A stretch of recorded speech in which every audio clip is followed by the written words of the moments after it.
through this list here. Dorsal root, make sense? That big old bump is the ganglion. Here, I'm not going to draw. Oh, cool. Put the screen down. Okay. So these are ventral rootlets. The root actually starts here, okay, when it's all one bundle. The little tiny individual strand, those are rootlets. Okay. And then they show you the bump. The bump is a ganglion, correct? And it's only in the dorsal root. The ganglion only exists on the dorsal side. Then he went into white matter. In this case, it's called funiculus, or funiculi plural, instead of column. Same thing. Okay. Column or funiculus, okay, going up and down to the screen. So in this particular person chapter, they prefer the word funiculus, singular, funiculi, plural, more Latin, column, more English. Okay? Anterior median fissure, makes sense? All right. Posterior median sulcus. All right, so any questions here? Everything good? Okay, quick review. Okay, so now let's look at this big old model. Like I said, there are two, so you for sure will see one of them on the test. Okay. Or not both of them on the test. Actually, look at the whole entire spinal cord from top to bottom. Okay. There are two enlargements. There is, the spinal cord is not a perfect cylinder going down. There are two places where it gets a little bit bigger. And you can have to use your imagination a little bit. One enlargement is where? The cervical. So cervical is going to be up here. Remember, 7 cervical vertebra, right? So the cervical enlargement is going to be up here, and it's about here. Okay, then you have the enlargement. And then the other enlargement is lumbar, which is going to be about down here. Okay, the lumbar enlargement.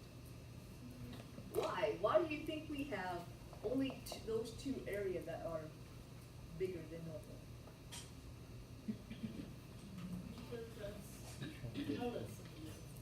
Well, just, critical thinking.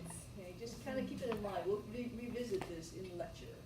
But we only have 2 enlargement in the whole entire spinal cord. They go to the arms and legs. Yeah, exactly. We have 2 arms and 2 legs, right? This is a lot of territory to cover, don't you think? You have sensory and motor. So all of those nerves that have to come in cause the enlargement here and here. It's as simple as that. Okay. All right. Is that a guess? Oh, so you I read it. I read the chapter. Oh, okay. All right. I was like, yeah, good guess. Okay. Anyway, so at the tip of the spinal cord, it comes into a cone, and that's called conus medullaris. Conus medullaris is the tip of the spinal cord. Comes a cone. And then after that, all the nerves runs individually, like little strand. So the anatomists look at this and say, oh, we'll call it cauda equina because it means horse's tail. Equina is horse, like equestrian, right? You guys heard equestrian? And then cauda is tail. So this whole bundle of nerves, cauda equina. Okay? Now, in the middle, cauda equina, let me go to the next picture. Okay, so let's go up to the top here, the cervical area. And hopefully, okay, so here's the brain. You see how there's a little bit of enlargement right here? You guys see that better now?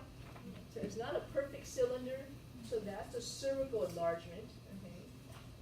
And then all these are rootlets coming out of the root.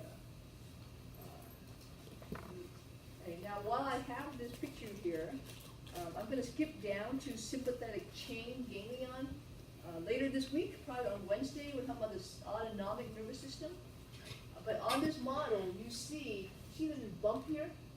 The bump here, it's a bunch of bumps, right? Ganglion, what's a ganglion again? Cell body of neurons, yes. Now, sympathetic, that's part of the autonomic nervous system. We have parasympathetic and sympathetic. I think most of you have probably heard that, okay? So specifically for the sympathetic autonomic nervous system, the cell body for those neurons are right here. There's a whole chain of them. And there's on the right side as well as the left side. But on this particular model, they only show you one side so they can show you other details on the other side, okay? Just know that they are parallel, right as well as left, perfectly symmetrical. So you had dorsal root ganglion, right, which is sensory neuron. And now I'm introducing sympathetic chain ganglion. Sometimes people call it sympathetic trunk. Yeah, sympathetic trunk, okay? Or paravertebral, that word up there, okay? Let's break the word down. What is para referring to? Parallel, right? Parallel. So, couple of names. Paravertebral ganglion is a sympathetic chain ganglion, because they run parallel to the vertebra. Okay? One on one side, one on the other side. So right side as well as left side. Okay? So right here, I wrote sympathetic chain ganglia, ganglia plural, right? Ganglia plural. Ganglion is one. So it's a whole chain here. All of these are ganglia, but one individually is ganglion. Okay? And in some textbooks, you're going to see people refer to them as trunk, sympathetic trunk. Same thing. Okay? Same thing. Okay.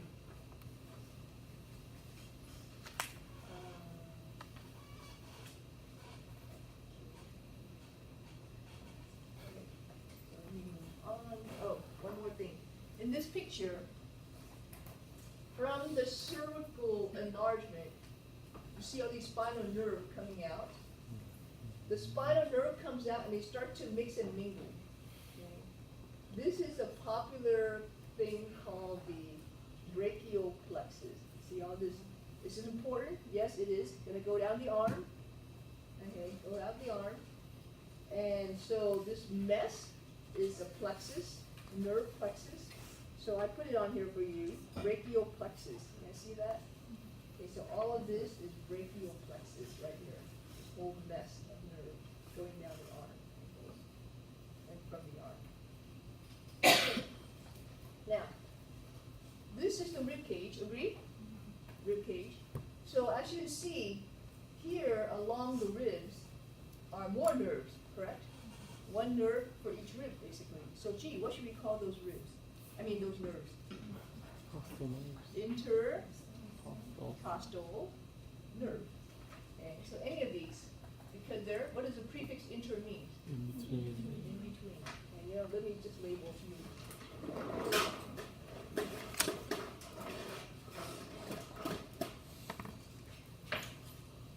So, I'm going to label this as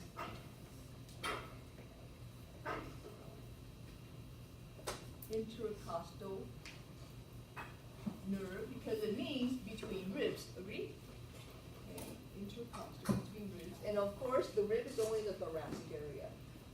This whole bundle of nerve here is the brachial plexus. Okay? Here we have the cervical enlargement because of the arm. Has a lot of territory to cover. So cervical enlargement. And the other thing I want you guys to know is these little bumps here, little bumps here, little bumps here. These are the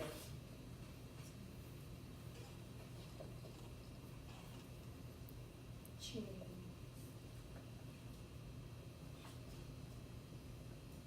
ganglia.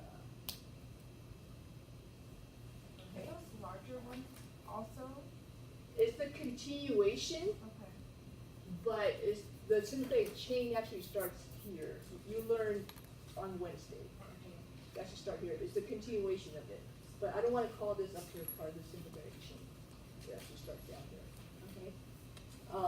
And you know, here's another bump here. Okay. Right now, if you look closely, you see the two yellow lines here coming to the ganglion? Those are the ventral rami. Okay. Rami communicantes. Okay, rami communicantes. So there's two little yellow lines. And that will be the case for all the sympathetic chain. Okay, so those are rami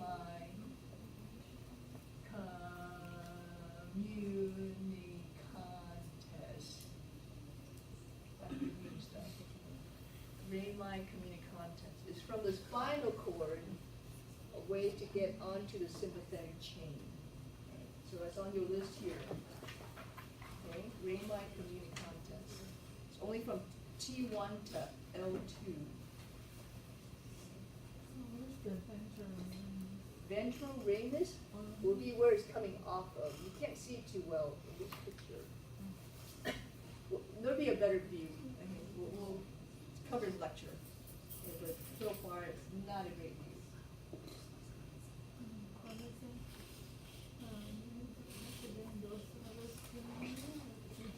el? Once again, this is not a great view because to see dorsal root, going back to this picture here. This one, see the bumps? And this one, you can see the bumps, right? So this would be a better way to ask dorsal root. This picture is not a great view. Which one are the, what was this? Sorry, phylum terminus. Which one is Yeah, hang on, we'll go down there. Okay, so we're up in the cervical thoracic area because I want to cover some of these words. And I have. Okay, so are we good with this picture here? Okay, you want to snap a picture and before I move on?